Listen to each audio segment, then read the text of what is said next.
Assalamu alaikum students. We are doing numericals on the capacitor. So continuing numericals, we are now almost towards the completion of the numericals as well. तो आज भी मैं कुछ important numericals discuss करूंगा. तो question है, in the circuit shown, in the circuit shown,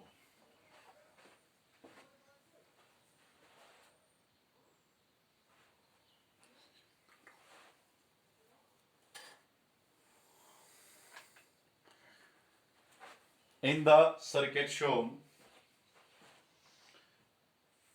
find A part, equivalent capacitance, B, charge stored on each capacitor, charge stored on each capacitor, and the C is potential difference across each capacitor. Potential difference across each capacitor. तो circuit कुछ ऐसे देकर है,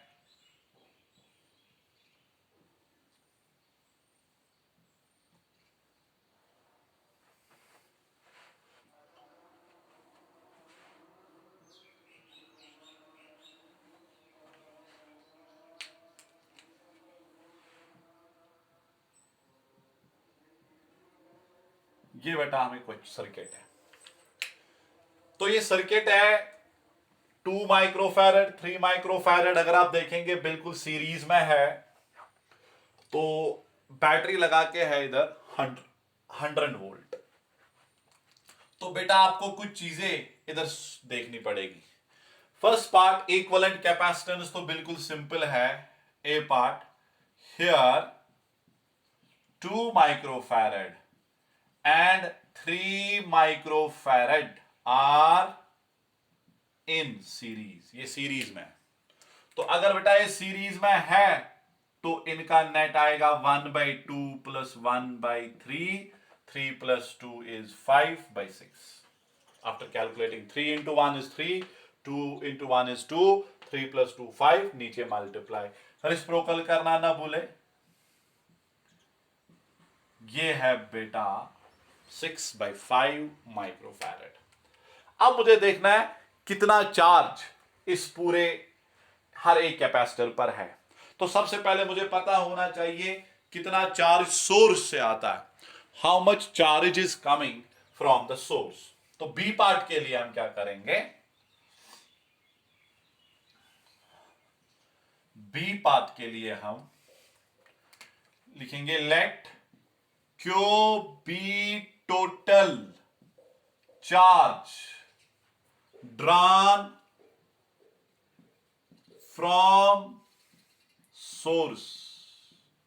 तो total charge बराबर होगा total capacitance, total potential difference. Total capacitance आपने evaluate किया 6/5. टोटल पोटेंशियल 100 है. 5 into 20 into 6, 120 microcoulombs, because this is in microfarads. ठीक है बेटा.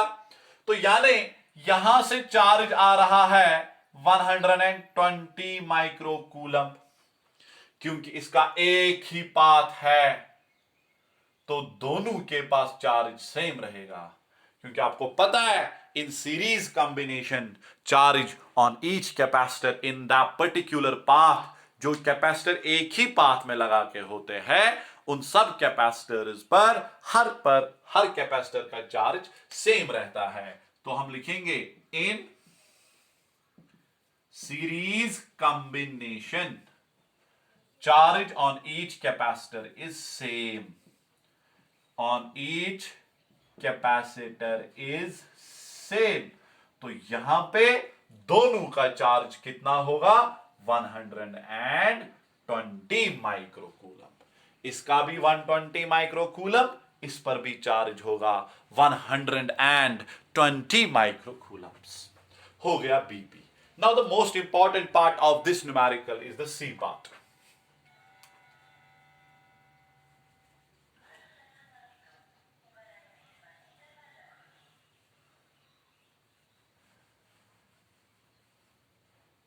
तो हम देखेंगे सी पार्ट इधर। अब हमें देखना है पोटेंशियल डिफरेंस क्या है। देखिए आपने 100 वोल्ट किया है, फर्ज कर लो ये पॉइंट 100 वोल्ट है, ये है 0। ये हम एज्यूम करते हैं ये 100 वोल्ट, जरूरी नहीं है 100 वोल्ट 0 हो, ये कुछ ऐसा भी हो सकता है कि डिफरेंस +50 -50 भी हो सकता है। अब हम आसानी से इसको समझने के लिए 100 मानते हैं, ये 0 मान लेते हैं। तो देखिए बेटा, तो मतलब बना इस टर्मिनल से इस टर्मिनल तक जब आप जाते हैं तो कितना पोटेंशियल डिफरेंस आ रहा 100 का। तो हम अब कहेंगे across this it is V1, across this it is V2। तो इधर हम लिखेंगे सी पार्ट में पहले ही V1 plus V2 is equal to 100 volt. मगर मुझे खाली V1 देखना है। क्या देखना है खाली बेटा मुझे? V1। मैं इधर इस्तेमाल करूंगा पोटेंशियल डिवाइड रूल। देखिए सिंपल लॉजिक मैं बता दूंगा आपको। हम दूसरे तरीके से भी कर सकते हैं, वो भी मैं समझाऊंगा और ये भी मैं समझाऊंगा। देखिए इन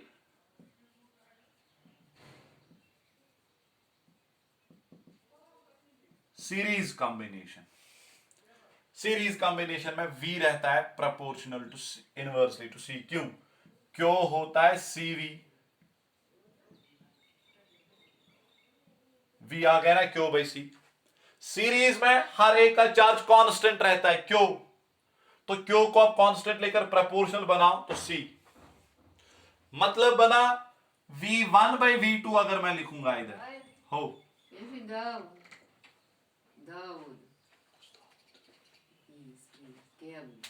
क्या फीस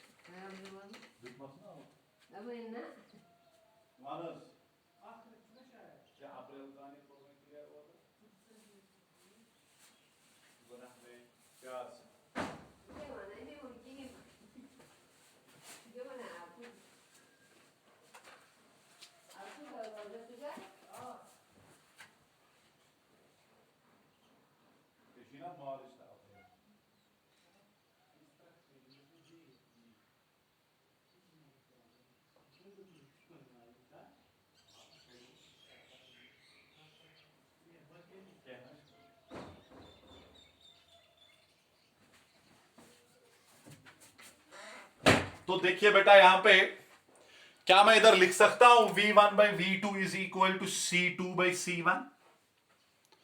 ठीक है, मुझे आपको यहां पे एक बहुत ही इंपॉर्टेंट कॉन्सेप्ट इंशाल्लाह समझाना है।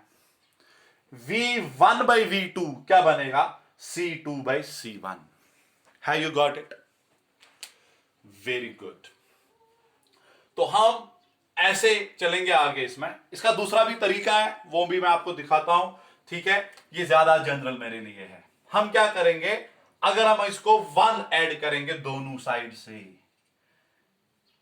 V1/V2 plus 1 C2/C1 plus 1। ठीक है, तो ये क्या बना? मुझे V1 और V2 निकालना है। हाँ, देखिए ये क्या बना बेटा इधर। ये क्या इधर बना? V1 plus V2 divided by V2, C2 plus C1 divided by C1। ठीक है, V1 प्लस V2 आपको पता है टोटल पोटेंशियल मेरा है V divided by V2, C1 plus C2 divided by C1। तो ये हो गया ऑलमोस्ट सॉल्व। मुझे क्या चाहिए? V2। तो V2 यहां क्रॉस में लेंगे, ये यहां आएगा ऐसे। This is a very important relation. May be आपको डायरेक्ट क्वेश्चन थर्ड पार्ट ही पूछे, तो फिर मुझे क्यों निकालने की जरूरत है ही नहीं इधर। क्यों? C1 भी पता है, C2 भी पता है, V भी पता है। जो मैं दूसरे तरीके की बात कर रहा हूं वहां पे क्यों का पता होना जरूरी है। तो लॉजिक खत्म। V2 देखो बेटा, तो इसी तरीके से V1 कितना होगा? अगर ये V2 है तो V1 कितना होगा? शाबाश। अगर ये V2 है तो V1 कितना होगा? कितना होगा V1? शाबाश। आप ऐसे भी लिख सकते हैं V1 is C2 divided by C1 plus C2 into V।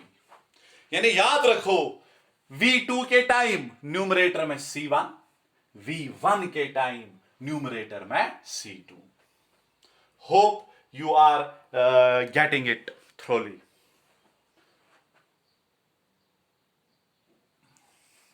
तो यहां पर अब हम इसको ऐसे लेकर चलेंगे बेटा।